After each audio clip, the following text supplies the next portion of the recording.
In 1978, the Soviet Union faced what could be called a glacial apocalypse that nearly led to a nuclear disaster years before Chernobyl. In regions where temperatures typically never dropped below minus 31 degrees Celsius, the mercury plunged to a staggering minus 47 degrees. What followed was a cascade of events that would test the limits of human endurance and infrastructure. Hello friends, I'm Julie, and you're watching Soviet Born, where we tell the whole truth about the Soviet Union that no one else will tell you. So stay with us, it's going to be very interesting. The first warning signs appeared in early December 1978. People noticed something unusual. There was no snow. In the Soviet Union, snow wasn't just about winter aesthetics. It was crucial for agriculture, protecting crops and fruit trees from severe frost. This unusual weather pattern was just the beginning of what would become a historic crisis. Then, on December 27th, as the nation prepared for New Year celebrations, something extraordinary happened. It started in the Moscow region, where temperatures plummeted to minus 30 degrees Celsius in just hours. In Leningrad, now St. Petersburg, it dropped to minus 42 degrees. But that was just the beginning. Cities across the Soviet Union reported unprecedented temperatures. Kazan hit minus 47 degrees, Vladivostok minus 50 degrees, and both Ulyanovsk and Sverdlovsk recorded minus 52 degrees. Weather reports flooded in from every corner of the Soviet Union. And at this moment, what can only be described as a municipal infrastructure apocalypse began. Neither heating systems nor water supply pipes could withstand such a dramatic temperature drop. In Ulyanovsk, several districts completely lost their hot water supply within just a few hours, and heating radiators throughout residential buildings began to burst one after another. Can you imagine the scale? How many massive apartment buildings and hotels, each housing hundreds of families, were suddenly left without heat? Municipal services were working to the point of complete exhaustion, dealing not only with frozen water pipes throughout the cities. As central heating systems failed, desperate people resorted to using gas stoves and electric heaters to stay warm. This led to major power outages across entire districts. The electrical substations simply couldn't handle such an overwhelming load. Soon, power failures spread throughout entire cities, creating a cascade of infrastructure failures. People huddled together in their tiny kitchens and small rooms, trying to keep warm however they could in these desperate conditions. Those who had gas stoves sat in complete darkness, boiling tea and anxiously waiting for any weather updates on their battery-powered radios. I must emphasize again, the municipal services were working beyond their physical limits, trying to prevent a complete infrastructure collapse. I vividly remember our neighbor, a woman who worked for the municipal services at that time. She had to leave her daughter with our family for 2 days because they were working around the clock without any breaks. In the neighboring building, the heating system had also completely failed. Heavy tractors and maintenance equipment were working non-stop there, trying to fix the broken pipes in the freezing cold. But that wasn't even the end of it. At this time, there was a massive flow of passengers in major cities, mostly students trying to get home for the holidays. Trains and bus stations, everything came to a complete halt due to the power outages affecting the railway systems. The scenes at train and bus stations were absolutely horrific. People couldn't even fit inside the station buildings while waiting for hours on end for their trains and buses to arrive, many of which never did. As one eyewitness recounted, he was a student heading home that December 29th. Standing at the bus stop, he didn't even notice himself freezing. When his bus finally arrived and he climbed aboard, a woman sitting next to him looked over and asked with concern, "Young man, what's wrong? Are you frozen? Who are you?" "I'm a student heading home," he replied. "Take off your boots right now," she insisted. After he removed them, she examined his feet. "I'll never forget how she unwrapped her downy wool shawl," he recalled. These shawls were truly the most essential warmth-giving item of our winters. She took it from her own neck and wrapped it around his feet. To this day, he says, I remember the sensation of my feet coming back to life, and I'm eternally grateful to her for saving them. Such was the spirit of those times. People helped each other however they could. I remember how our neighbor's daughter stayed overnight with us. And I can still picture our elderly neighbor, Auntie Masha, opening the building entrance to let in the neighborhood cats who were desperately seeking warmth.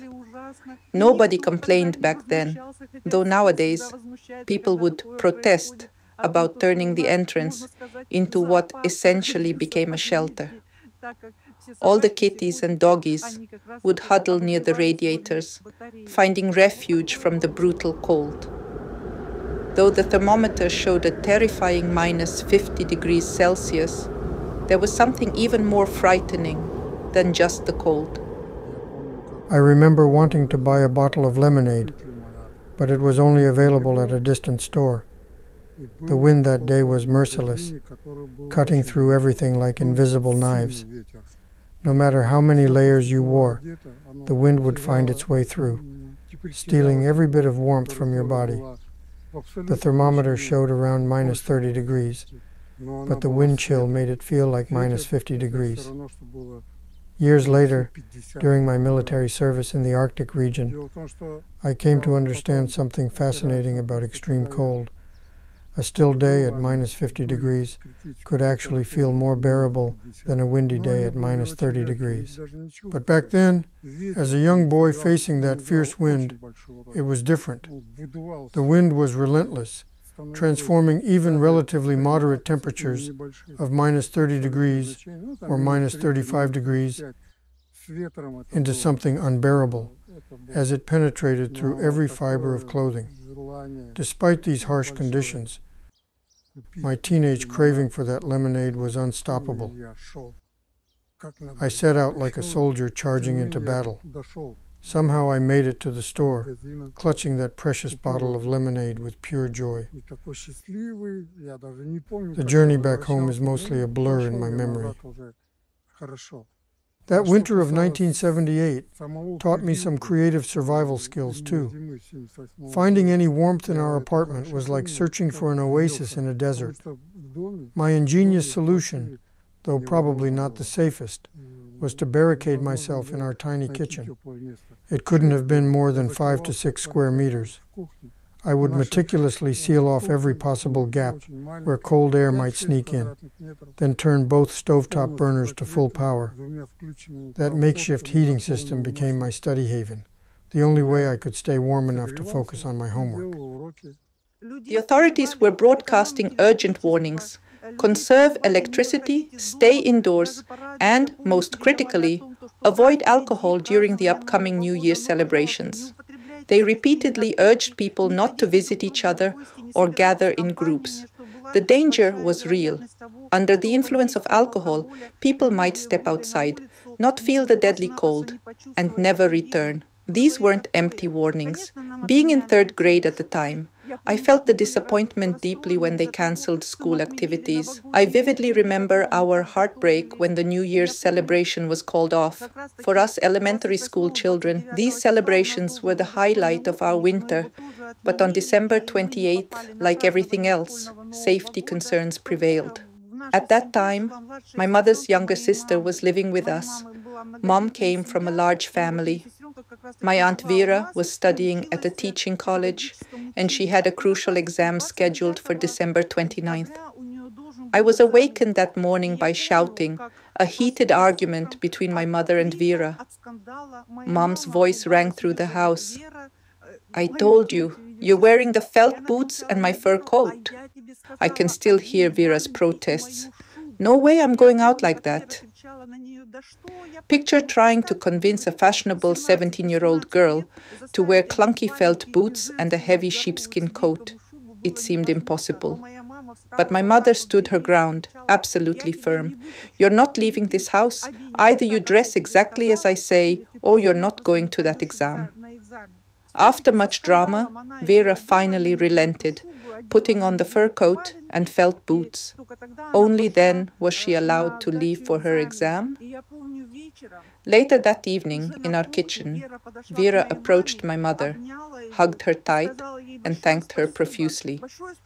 Her gratitude was well-founded.